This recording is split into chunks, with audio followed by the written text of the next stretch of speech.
I mean, I can move, so I'll balance both of y'all. Oh, good. Is it horizontal? Let's see. Come on the other side. Sometimes it takes a minute to link up. Actually, no, it looks good now. It looks good? Yeah. If Okay. you want to record while I'm over here, and I'll sit out of the way. You can actually hit record So now. now is it working now? Let's hit correctly? record on this. Yeah, it looks right now. Awesome. Let me just get it a little What did bit you do? closer. I didn't do anything. I just took it off So of temperamental. rotation. Took it off of rotation? It's good now. Oh, they saw me sit down. It's all good. How do we put it on? We're live. Coming off. Yeah, we are Facebook Live right now. Hi, Facebook. Thank y'all for hanging, because it's been a morning. It has. We've been late. We know. Sorry. I hope y'all hanging in the midst of this, all this Rona going on. And you're fixing that angle for us. Well, Facebook, it's been one of those crazy mornings, crazy weeks. Absolutely. Let me tell you, I was out of town in Savannah from Sunday until Thursday for a conference. I know, National Youth Leadership Conference. There was a lot of people. And they were still like, come on. And so the first session, the speaker was like, turn to your neighbor and high five them. And so everybody was like, maybe a fist bump, an elbow, and then I was whipping out the hand sanitizer. I was like, they crazy.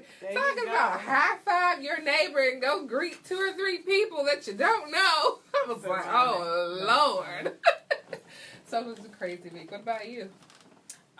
So as a financial advisor, you probably have seen the stock market. So it's been a very, very busy week for me. So, yeah, it's all good, though. All good. God is faithful. Yeah. For me, I would say, I mean, we try to do business as usual, but it just seemed like as the week kept going on, progressing, more and stuff kept getting canceled, publicly, and then in the office too. We were like, okay, all right, y'all, so, but yeah, I mean, I think everybody's trying to keep a level head, as you should, honestly, especially if you're a person of faith, but I'm really believing that, if anything, this is just an opportunity for us to lean into God more, because it's just one more thing that we're not in control of, and it's just a reminder, we're not in control, Yes. So, like, really, to trust God and to, and to lean into Him during this time, so. But, yeah, exercise wisdom, too, of course, do your elbows, your fist bumps, whatever you need to do, and, and stay home as much as you can, especially if you're not feeling well. Honestly, you need to stay home. That's with or without this whole pandemic going on. Like, really, if you're not feeling well, stay home. And I know a lot of workaholics are like, okay, I can't. Yes, you can, and you need to, not just for you, but for everybody that's around you. So, thankfully, I work from home already, so it's just transition. Like, it's interesting seeing other teachers having to learn how to digitally like teach their children for the next like 2 or 3 weeks. And I'm like, this is what I do all the time. There you go. You're like, I got it. I got a leg up on this. So, all right, well, let's jump in. 15 minutes late, but we're going to jump in nonetheless. And we took last week off. Y'all celebrating my anniversary. I was booed up last weekend. Happy anniversary. Thank you. 6 years strong and many more to go. So shout out to my hubby, Chris, a.k.a. DJ Jeremiah. All right, so we'll jump in. This month, we're actually going to be focusing on finances. If you're a woman of purpose, if you're a woman of vision, you're trying to secure that bag. So we're trying to figure out, what does it take, from a practical stance. What are some steps you can take even if you're an entrepreneur? We're going to be talking about that later on in the month. So all that good stuff. But this week in particular, we're talking about financial wisdom, and we are joined by none other the Rhonda Jones of Edward Jones Investments. So I actually want to share a little bit of her bio because it's so incredible. She is a financial advisor with Edward Jones Investments, and the firm was ranked highest in investor satisfaction in 2019 by J.D. Power. And as a financial advisor, Rhonda believes it's important to invest time in understanding the goals of her clients, as well as working towards and what they're working towards before investing their money. So that's great. Thank you for wanting to, not have a cookie cutter approach, if you will. And of course, we know the financial world can sometimes feel like foreign territory, which is why she's here today to give us some wisdom. But she works one-on-one to help determine the most appropriate financial strategy for her clients and their families. So we are blessed to have her here today. And we're going to talk Financial Wisdom 101. We're going to start with the basics. And we're going to try to cover every spectrum of life, because I genuinely believe that financial wisdom is something that you can begin teaching your children, and then through every stage of life, even when you're in college, even, in your 20s, 30s, 40s, and on. So we're going to kind of hit each one of those stages, touch on them a bit, and kind of hopefully gain some financial wisdom. So we want to give you a warm welcome. All right. Well, I am happy to be here. Should I come up to this? Yes, as long as you're talking into the mic, you're good. Okay. Yes. Thank you for being here. Yeah, so I'm happy to be here. Excited to share things that you can do at every stage of your life, because what you do today makes a difference in the future. Absolutely. And so the earlier you understand financial principles, financial foundational principles, the better you can be in the future. Great. So let's start off. First of all, how did you get into financial planning? Like, what made you even want to go down this path? Okay, great question. So I actually started as a director of finance in a corporate setting. Okay. And I was certified, in addition to that, to teach business classes and finance classes at the college level. Mm-hmm. And so they added a course to the curriculum. And you know how in college you have these little nice titles, and the students don't necessarily know what they're going in to study. So it was a personal finance class, and it was one of the most engaging classes, you just talked about teaching, that I've ever done, where they wanted to know about, because we studied stocks, bonds, mutual funds, insurance, estate planning, you name it. And they would come in with, their credit scores. I'm like, don't share it with people, but we're going to talk about it. They'd go home and share it with their family, and so it was very engaging. In that course, it got me interested in just really understanding a little bit more about that side of the industry, the personal finance. And in the class, there's a segment where you go and you interview a financial advisor and learn about working with a professional. And there was mixed feelings, because some of the students came back a little discouraged. One, because they didn't see a lot of people who looked like them across the table. So they, kind of felt like, I don't know if they were taking me seriously, when I was asking questions. And then, secondly, there had to be a certain net worth, before they'd actually answer a lot of their questions. Wow. So as I did my own research, I said, I'd like to be that face on the other side of the table, to be able to help anyone who's interested in having financial goals and reaching them. And so that's what I did. I made the transition, and I love what I do, and I wouldn't go back. That's awesome. Yeah. And thank God you made that choice, because like you said, especially if you're, if you're brown or black, and you may feel intimidated in those environments, because the person sitting across the table, not only may they not look like you, but like you said, they may not take you seriously, or they may not even be willing to have a conversation with you if they're like, well, what can you do for me? What have you done for me? You don't have no money I can invest. Like, but we try to get some money to invest. Right. So, my goodness. Right. So thank you for taking that step, because it, I'm sure, has opened up the doors for a lot of people of color in particular to start having conversations about money. It's so important, even from a biblical perspective. I mean, how many times do you hear Jesus talk about money in the Bible, and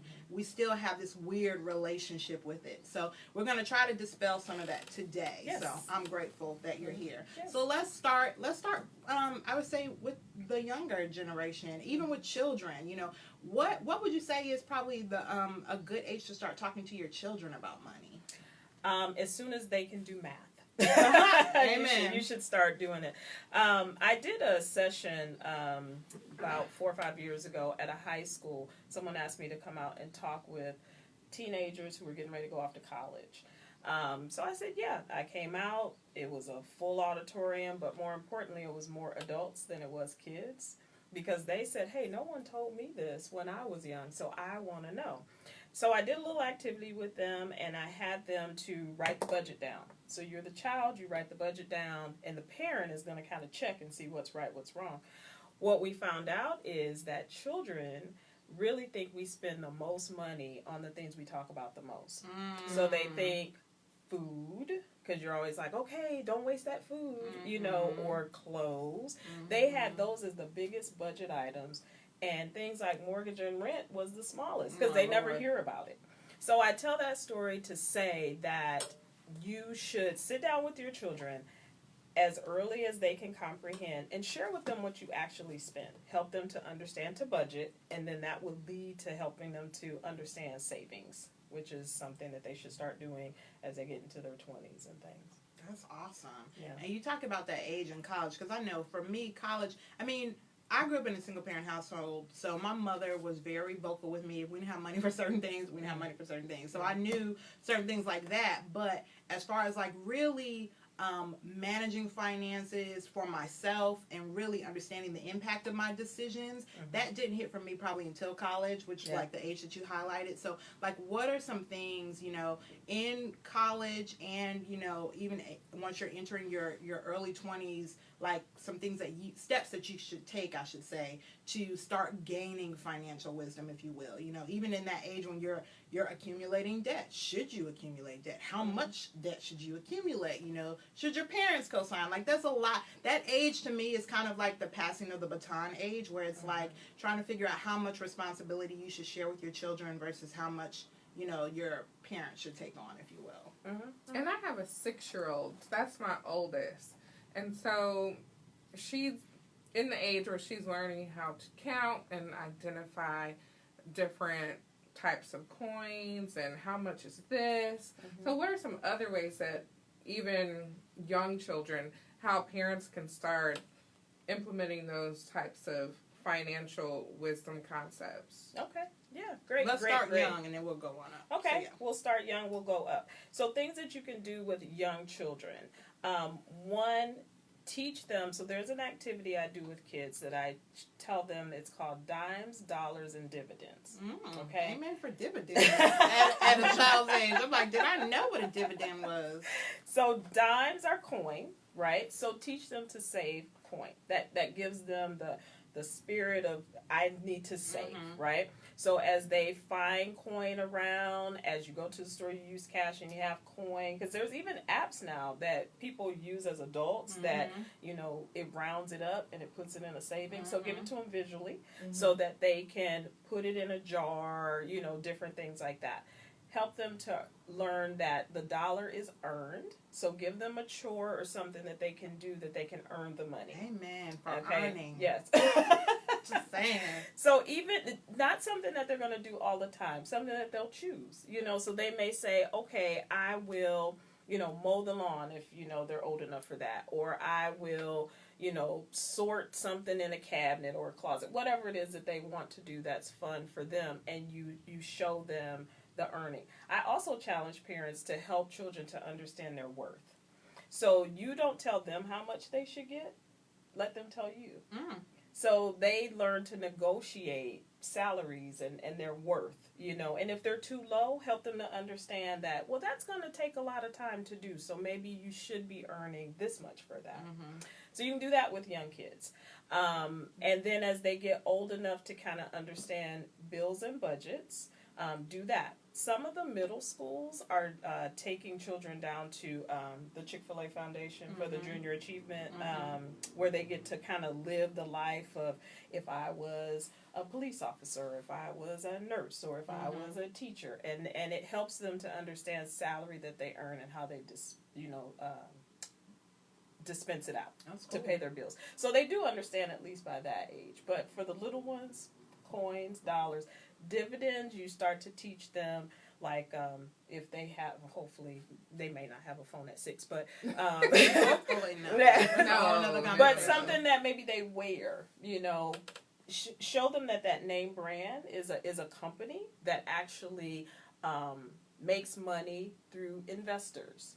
And when you invest in this company, you're investing when you purchase, when you buy it at the store, but you can also invest in it, and then they will pay you when they're profitable. So help them to learn that at an early age. That's some good stuff. I feel like, wow. Like, some of that stuff, I'm like, I didn't learn until I was in the double digits, let alone the single digits. I was like, wait now. But really great stuff. Like, even just the whole piece about, understanding your worth. Like, I don't, like, just really that whole art of negotiating and everything. Those are things that the earlier you learn them, it just sets you up for life, like, in just such an incredible way. It's good stuff. So. I used to save my lunch money. Yeah. And I would just, make my lunch. My parents would give me lunch money. Mm-hmm. And I would just pocket and save There you go. Pocket and See? save it You were all saving. year long. Yep. My parents never knew. Hey. So I was like, hey, I'm just saving my money There and I you can go. use it for whatever I want. Yeah. Even like when you were talking about coins, I know I used to take pennies and roll them up and then take them to the bank and get my dollars. Mm-hmm. And it's funny because, like I said, living in a single parent household, literally it took a village to raise me. Like my aunts and uncles, we were all in the same household at certain times. And so I would literally find like loose change in the couch from people just sitting and leaving stuff and then roll them up, take them to the bank, and then my aunts and uncles be like, hey, Maya, you got $1? Sure. It's And your you dollar, do but that. sure, here you go, But yeah, like those principles as far as realizing the value of coins even and how that adds up is really important. So, okay, so let's transition to the college young adult years where that baton is kind of being passed. What are some tips that you have on for parents that are, maybe having difficulty letting go or wanting to set their children up for the best, but then also for that age when you're still trying to figure things out and you are taking on more responsibility? What are some tips for gaining financial wisdom? Okay. So at this age, they know, about budgeting. And so I really encourage, I know that transition time, especially if they're in college, money is tight. Money is tight. But what they need to be aware of is debt and not taking on too much. When you first get to college, that's when you start getting pre-approval letters for credit cards and different things like that. So this is a perfect age to help them to understand that what they do today, getting those credit cards and things like that can impact long term. I also always at every age encourage to learn how to save a small amount away. Kind of go with that 50, 30, 20 rule. So that's 50% of what you have, even if it's $100. You use that for your essentials. 30% is for your wants, and then 20% should be saved away. So if mom and dad is giving you $100, then you kind of put that 20 away, make that your emergency fund, right? Even at a young age, and then try to work on that 80. Because what I tend to see with parents is that they get a little frustrated that they give money to their children and then they spend it like as soon as it hits their hands. So helping them to understand longevity of the dollar is important. Really good. Yeah. Great stuff. You have anything, Toya? I was just thinking back to my years in college when the first thing, I think the first week or two in the commons area, there were so many banks and different people set up trying to get you to open this credit card, open this credit card, and I was like, I only have I think I came with $1,200 that I worked at Waffle House over the summer, and I saved my little money, and I was like, I don't know, but I don't think I had a lot of financial wisdom with my parents telling me, don't do it. But I think I only had one credit card as my emergency credit card that I didn't really use. But I was just thinking back to how did I ever learn to really do that? Yeah, that's some good stuff. College, you're just so open. You're wide open. I know we would get credit card pre-approvals in the bags from the store. The bookstore at our school, there was always a slip in the bag about a credit. I was like, what in the world? It can easily set you up for failure if you don't have that wisdom early on. So, okay, so let's talk about once you're out of college and you got that first legitimate, good paying job that got some benefits, what are some things you can do to really take advantage of that opportunity? Okay. Well, this is an age where you need to really understand company retirement plans. And I know that At that age, you're not thinking about retirement. Exactly. You're thinking, I'm just trying to pay my bill. Live your best life. Yes, there you go. But it's really important at that age for you to look at that benefit package, and if nothing else, if there's a 401k or something that has some employer match, just do the match at least. Do the match at least. The earlier you start saving for retirement, the more you'll have in the long run. And it's coming out pre-tax. So a lot of people don't realize that, maybe it's, even if it's $20 or $25, if the company's matching $20 or $25, that's $50. You see, that's $40 or $50 that you didn't have to put in there, you know. Yeah. So don't miss out on that opportunity. So I always tell folks who are starting their first full-time job, contribute whatever the small amount is, and at least get the maximum of what the company is going to put in. Very good. Yeah. Very good. Anything else on the 20s before we transition on into the 30s? Oh, I thought we were cresting into the 30s right go there. ahead. Well, you know, and you're right. Nowadays, it really, you could get that first legitimate job in your 20s or your 30s. So, you know, That's true. Either or. I want to dispel a myth, because I do hear this a lot from, we'll say, mid-20s to early 30s. People will say, well, I don't want to contribute to my 401k because I don't plan to stay in this job, right? Well, it's important to know that anything you put in, you can transition and take with you. Now, the employer match may not go with you, but what you put away does. Yeah. So if you put $1,000 in and they put $1,000 in, your $1,000 goes with you. If you work there long enough and earn those dollars, then $2,000 can go with you.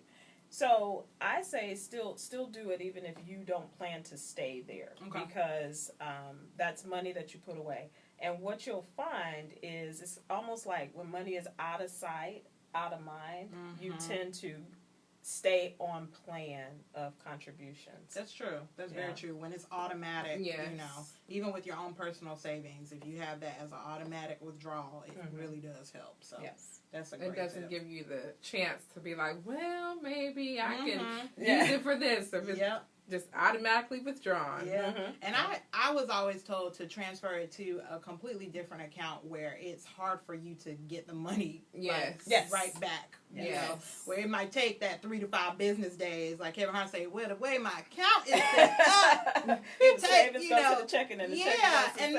And that gives me time to really think okay, do I really need this money? Is it really worth pulling out this money? Because if I can just easily just slide it on back out when I need it, then it just makes it easy for me to spend. That's just how I am now. So that's how most are. I'm just saying. So, yes. All right. Anything else do we have anything for the 30s? Anything else you want to talk about regarding that age bracket? The other thing that I would say, if your budget would allow it, is to start a Roth IRA. Okay, tell us, break that down. Yeah. You're speaking another language for some people. I'm just saying. Okay, so you have a company plan, which is your 401k. If you work for a nonprofit or a school or something, maybe a 403b, it's going to start with a 4. Okay. And then outside of that, you can have an individual retirement account. That's what an IRA is, an individual retirement account, and then you have the employer. Okay. The reason why I say start your Roth as early as you can, there's 2 different types. There's a traditional IRA and there's a Roth IRA. A Roth IRA, whatever you put in there, as it's growing over time, it comes out tax-free. Oh, wow. Okay, so I'm going to say if you've built from, let's say, early 20s, even if you're putting $25 a month in there, and now you're moving into retirement. If it's $100,000 in a Roth, it's $100,000. Okay, tax free. Okay. If you put money in a traditional IRA, and there's reasons that you would have one or the other, but I'm encouraging people, if they're eligible for a Roth, to do a Roth. In a traditional IRA, those are considered pre-tax dollars, very similar to a 401k. Okay. So that means that as you start to draw it out, you have to pay some taxes on it. because they only tax $1 one time, either present day or in the future. So those dollars were never taxed in a traditional when it went in. So that then you'll have to pay the tax in the future. But with a Roth, it's tax free. Okay. So if you wanted to withdraw, there's no like penalty, is what you're saying? Because I know sometimes with different accounts, and I'm not totally familiar with all the language. Yeah. I know that sometimes there's like a 20% like penalty if you withdraw from it early. That's a great question. So in a 401k, that 20% is happening for two reasons. So remember, dollar gets taxed only one time, either coming in or going out, right?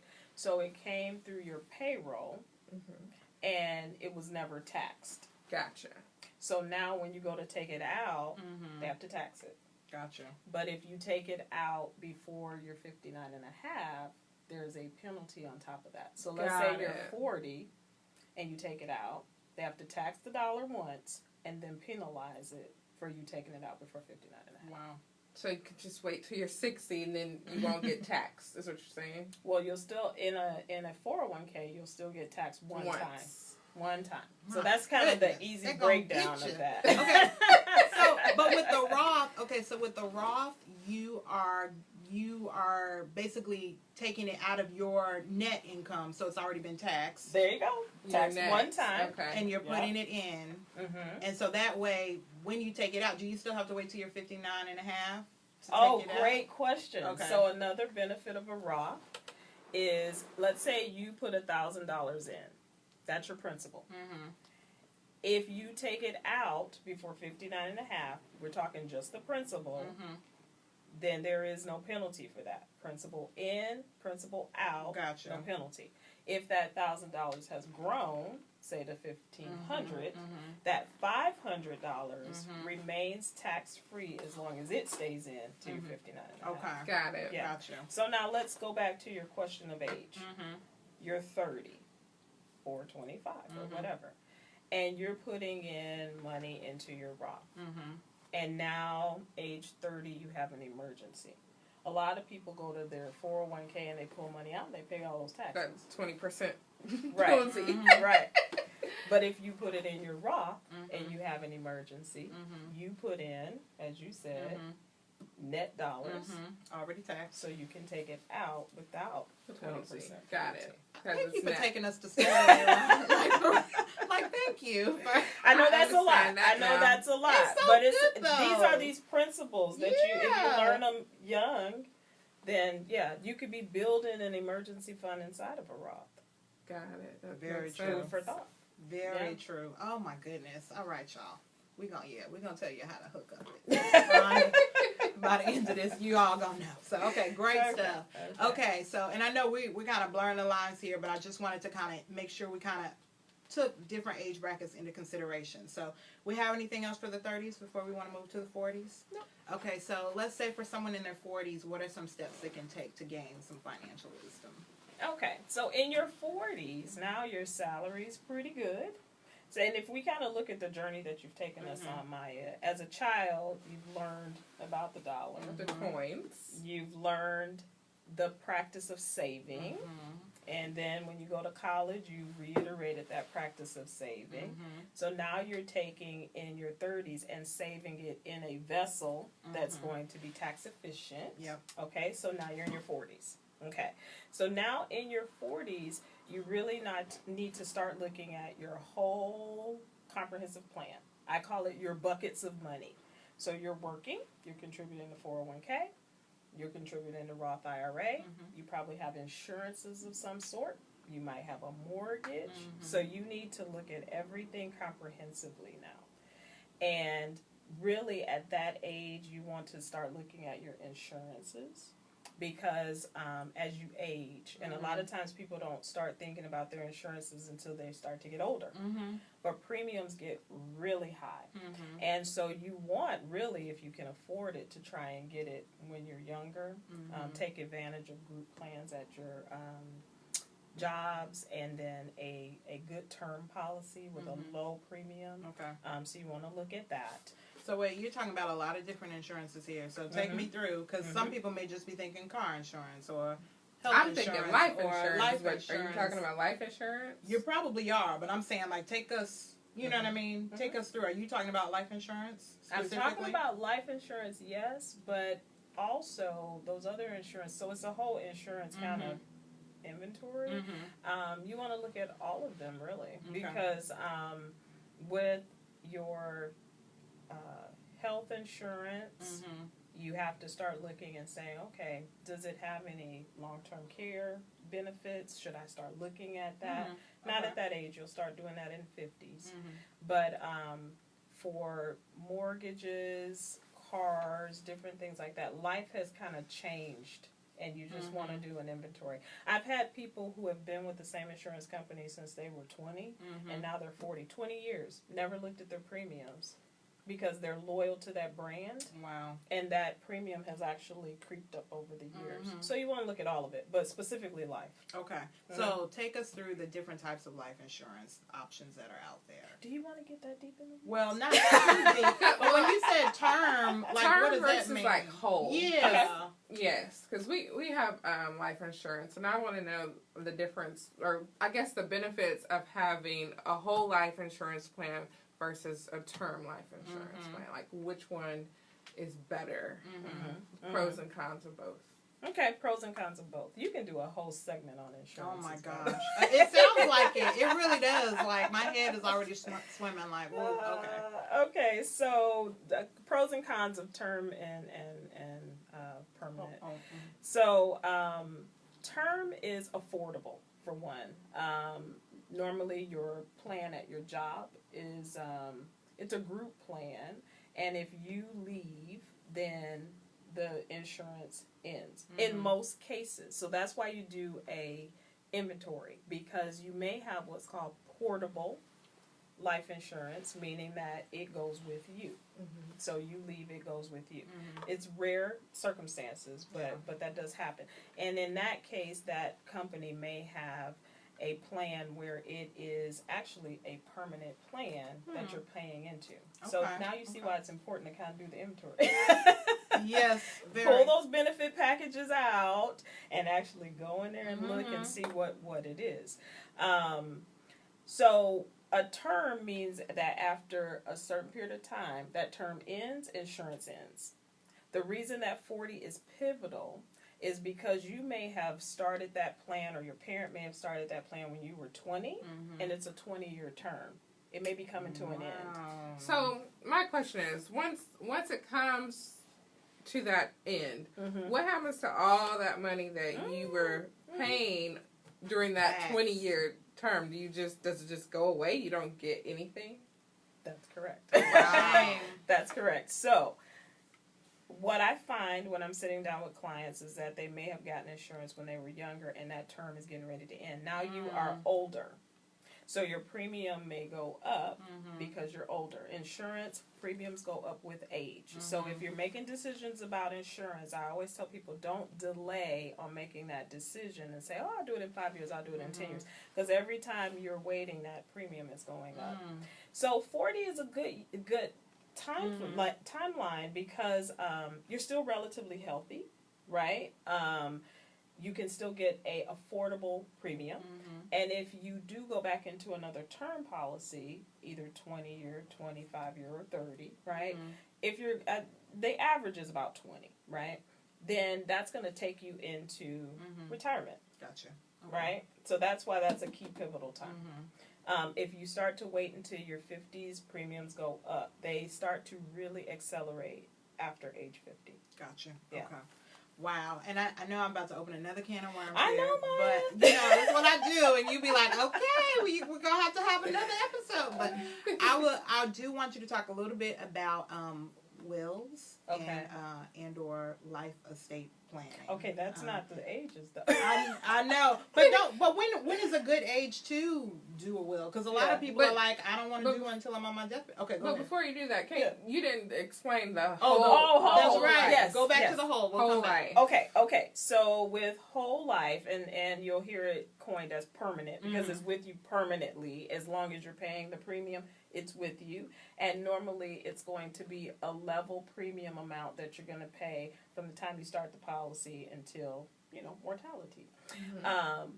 And what's happening is that premium is normally going to be higher than a term policy, because a portion of it is going to pay for the insurance and a portion of it is being invested inside of the policy. Oh, wow. Okay, so that's how the cash is building up inside of the policy.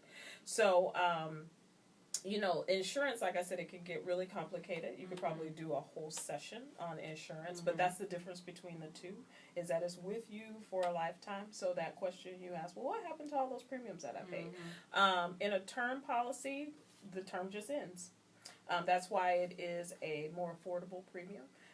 With the other one, it's going to be higher, but you're investing and having insurance kind of combined inside of that policy. And that's... And with whole life, can you do a cash out before you die? Since you're investing. Since you're investing and it's whole life. Yeah. And you're paying more. Yeah. So...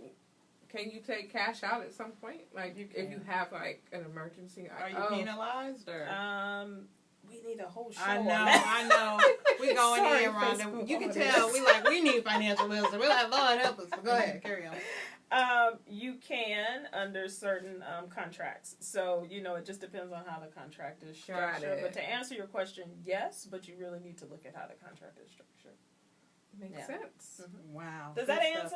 It does. Okay. It does. Like you said, I know it's the tip of the iceberg, but yeah, it gives us a great insight, and if there's further research we need to do on our own, or maybe we just need to have you back, then hey, so we have a good idea of, where to start at least. So, as far as wills, estate planning, what's a good age to really start thinking about that? Okay.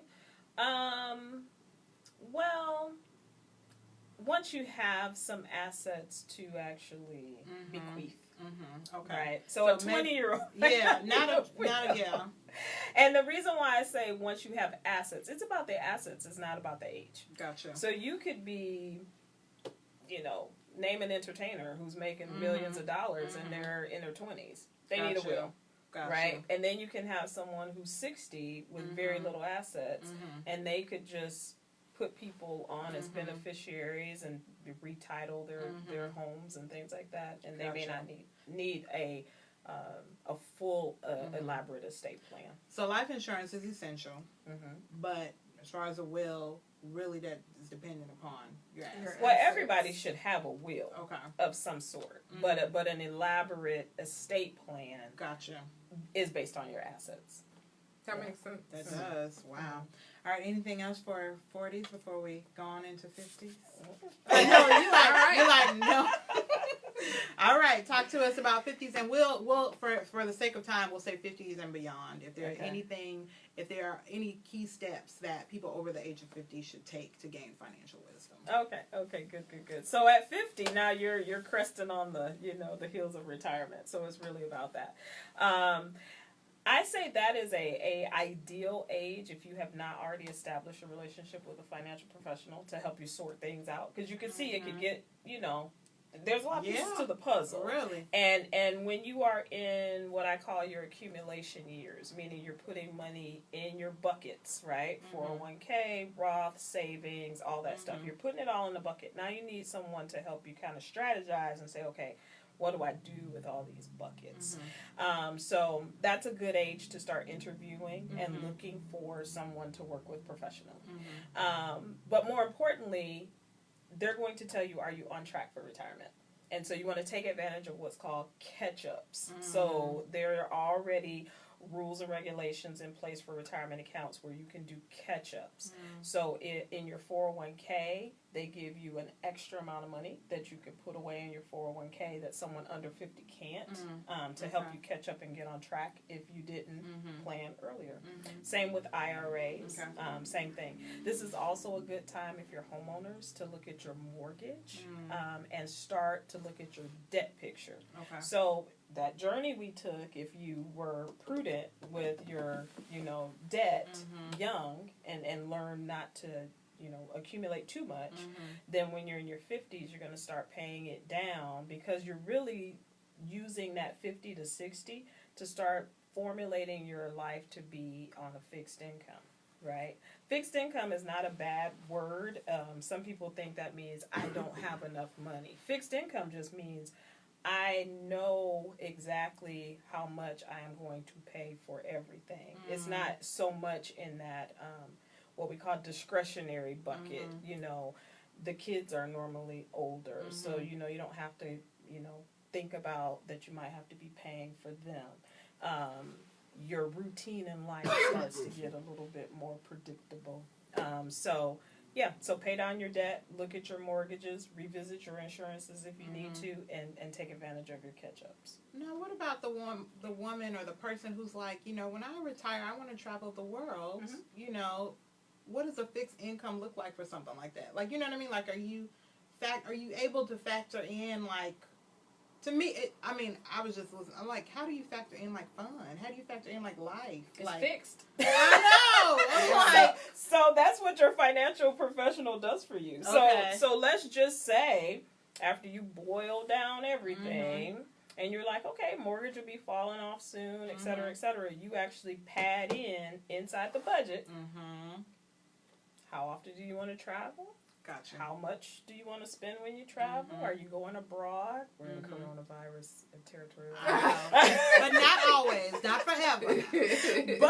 But we do that. Like when I sit down with someone, they actually have that in there. Now, if they've started early enough, at age 50, they will have some surplus, That's good. and they can do, have their retirement toys, extra vacations, all that kind of stuff. But that's part of the conversation. Okay. Wow. Great stuff. Oh, my goodness. I hope y'all are getting as much as I am, because I'm like, we could talk for a couple of hours on this one. So I did want to highlight specific tips for married couples, because of course, I know that could, happen or involve any age group that we've talked about so far. But are there any tips that you have specifically for married couples, steps that they can take, as they are trying to operate as one, trying to be good stewards over their resources as one? Like, what are some, key steps that you can give for couples, for married couples to operate in financial wisdom? Okay. So with couples, it's all about goals. It's all about goals. You should sit down and each person, share what's important to them. When I meet with couples, I have them fill out separately. I say, okay, spouse, what's important to you? Write down the top 3 that are important to you in the order in which they are important to you. Other spouse, do the same. And then we bridge those together, right? So that they're always working towards a long-term goal. That's something that's going to be on into the future. Okay. And then a short-term goal that they're trying to do within 12 to 24 months. Okay. It's really important for couples to have emergency funds. Because I'm often asked questions like, well, should we have separate bank accounts? Should we have, joint bank accounts? How many bank accounts should we have? Like I get those questions all the time. That's really the preference of the relationship, to be honest with you. I do encourage to have one account that focuses on paying all the bills for the house. And then it's really up to your preference on what you want to do with the other. But if you have goals, then you can have an account that matches that goal. That's very good. Right? So it kind of takes away from that. That's my account, and this is his account or her account or whatever the case may be. This is our vacation account. You see what I'm saying? And what are we saying that we are going to contribute to that systematically? And it keeps us on track. And then with the bills, what do we need budget-wise to pay our bills? And making sure that we're contributing what needs to go in, and then having a little bit of surplus in there as well. So it's all about goals with very couples. Good. Very That good. makes sense. Yeah. So thank you so much for all the wisdom, financial wisdom that you're sharing with us. Yeah. So now it's time for our Noble Character segment.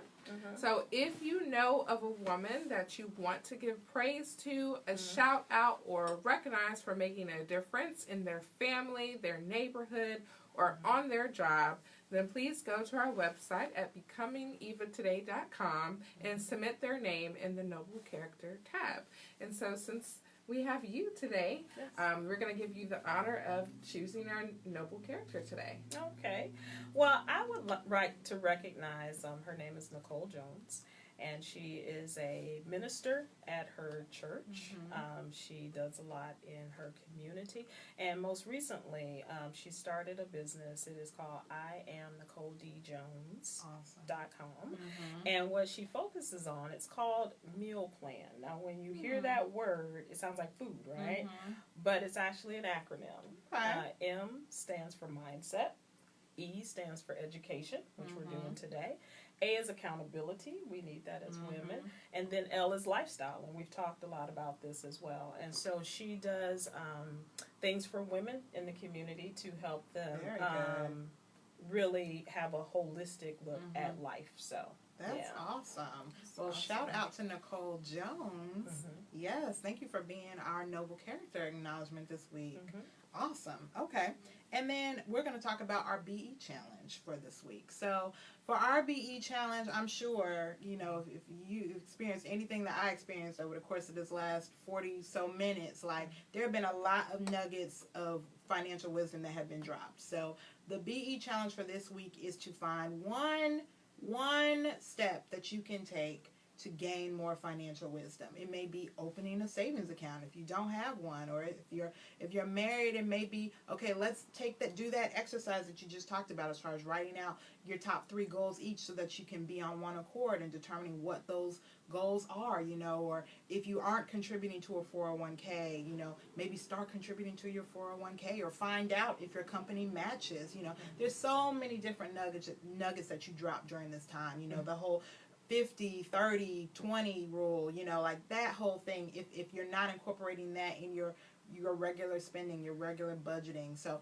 find one of those nuggets and apply them to your life, to your financial life, you know, this week. Find it and, you know, take some steps to apply it. And we want to hear about it. You know, we want to know what you learned, if anything, what you want to learn more about. If there are some things where you're like, gosh, you guys really just scratched the surface and I really want to learn more about that area, let us know, you know. And then if there are certain steps that you've taken as a result of this episode, we want to know that too. So I definitely want to revisit our life insurance and make sure that we're making the best decision as it relates to either term or whole life. So that's definitely something that I'm going to do this week with my husband. But in closing, our next episode will be March the 27th, and we'll be talking about personal branding and entrepreneurship. Don't forget to subscribe to our podcast on the podcast app. Subscribe to our YouTube channel. Follow us on Facebook at Becoming Eva, one word. Follow us on Instagram and Twitter at Becoming Eva Today. See you soon. Bye.